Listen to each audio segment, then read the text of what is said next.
काटो काटो काटो। कुकुर जा, आयु हट जा, आगे सामने से हट जा।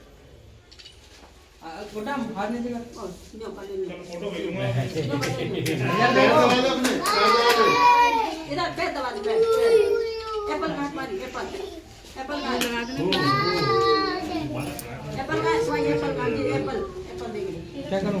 कैंडल वो चलानी है, चला के प्लेट में रखो। प्लेट में रखी साइड में रखते। बस हुआ ही नहीं है। लगा नहीं, थोड़ा सा लगाने दो। पहले का लगा हुआ।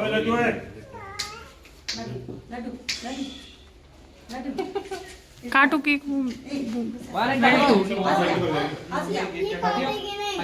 आयु हट जा बेटा। चलो भाई बुझा दो। नहीं बुझाते नहीं है। काटो काटो ये काटेगी नहीं। ये खाना चालू कर देगी, काटेगी नहीं सीधा। आयो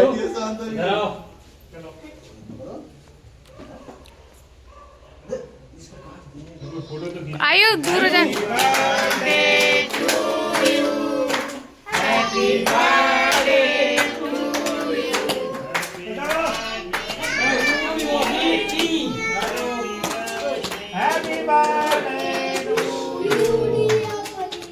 डियर पर ही है।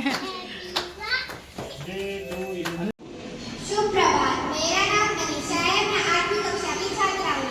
आज हम सब आपके सामने गीता के कुछ श्लोक प्रस्तुत करने जा रहे हैं। यह श्रीमद् भगवद गीता से लिया गया अध्याय 4 का 7वां श्लोक है। यदा यदा हि धर्मस्य ग्लानिर्भवति भारत अभ्युत्थानं मधर्मस्य तदात्मनः सृजाम्यहम्। अर्थात इसमें श्री कृष्ण कहते हैं, जब जब पृथ्वी पर धर्म की हानि होती है और अधर्म बढ़ता ही जाता है, तब तब मैं अर्थात श्री कृष्ण इस पृथ्वी पर अलग अलग रूप में अवतारित होते हैं। धन्यवाद।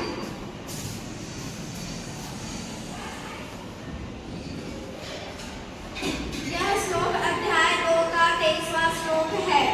नैनं छिदन्ति शास्त्राणि नैनं दहति पावकः न चैनं कलेन ज्ञापो न शोषति मार्ग। अर्थात आत्मा को न शास्त्र काट सकते हैं, न आग उसे जला सकती है, न पानी उसे भिगो सकता है और न ही हवा उसे सुखा सकती है। यहाँ भगवान श्री कृष्ण ने आत्मा के अजर अमर और शाश्वत होने की बात की है। धन्यवाद।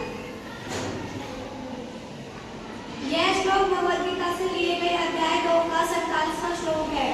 कर्मण्येवाधिकारस्ते मा फलेषु कदाचन मा कर्मफल हेतुर्भूर्मा ते सर्वकर्माणि। अर्थात कर्म करना ही आपका अधिकार है, उसके फल में नहीं, इसलिए कर्म फल की इच्छा से मत करो, बल्कि पूर्ण लगन से करो।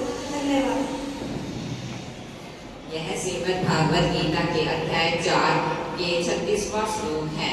अभी चेतसि पापेभ्यः सर्वेभ्यः पापितं सर्वे ज्ञाने विनय वैदव विष्णु संतुष्यसि।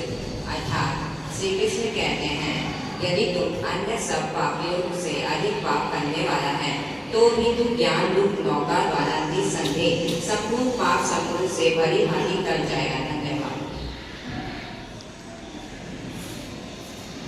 ये श्लोक श्रीमद् भगवद गीता के अध्याय 4 का 31वां श्लोक है। यज्ञ शिष्ट में विजय यंकी विलासनात्मं नयम लोको सत्य यस्य पुत्रो अंकितुरुसतः। अर्थात भगवान के अर्जुन से कहते हैं कि जो यज्ञ का रहस्य जानता है उसे मोक्ष प्राप्ति होती है, जो यज्ञ नहीं करता उसे श्लोक में जगह पर लोक में भी सुख प्राप्त नहीं होता। धन्यवाद। इस श्लोक में कृष्ण जी उपदेश दे रहे हैं, हम कृष्णाय वासुदेवाय हरे परमात्मने प्रणतः क्लेशनाशाय गोविंदाय नमो नमः। अर्थात हे कृष्ण भगवान, हम आपकी शरण में हैं। हे श्री हरि, हे वासुदेवा, हे परमात्मा, हे हरि गोविंद, आपको बार बार नमस्कार। आप हमारे कष्टों को नाश करके हम सुख प्रदान करें। धन्यवाद। सुप्रभात, मेरा नाम अंशिका है। हम सब 8वीं कक्षा के छात्र हैं। आज हम आप सभी को संस्कृत के कुछ श्लोक प्रस्तुत करने जा रहे हैं। आलस्य हि मनुष्याणि सरिस्तो महान रिपुः तस्य वायुर्मनो समा बंधु कृत्वा न सुगति। अर्थात मनुष्य के शरीर में रहने वाला आलस ही उनका सबसे बड़ा शत्रु होता है। परिश्रम जैसा उनका कोई अन्य मित्र नहीं होता, क्योंकि परिश्रम करने वाला कभी दुखी नहीं होता। धन्यवाद। यशा न विद्या न तपो न दानम ज्ञानम न शीलम न गुणो न धन।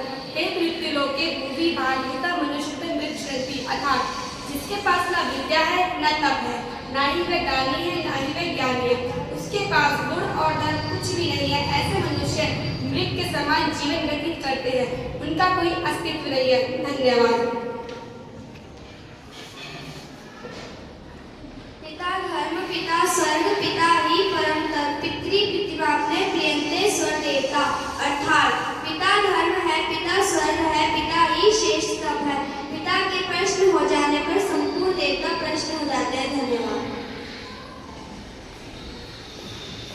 नमामि मातरम गुरु नमामि शास्त्रम स्वयं पठामि सर्वदा प्रिय पदामि सर्वदा। मैं अपने माता पिता को प्रणाम करता हूँ और सारे गुरुओं को नमन करता हूँ और हमेशा अपने आप अध्ययन करता हूँ और हमेशा प्रिय बोलता हूँ। धन्यवाद। चल चल पुत्रो निदेहि चरणम सदैव पुत्रो निदेहि चरणम। कवि अर्थात कवि के कहने का भाव यह है कि सदैव आगे कदम रखो, आगे कदम बढ़ाते रहना चाहिए।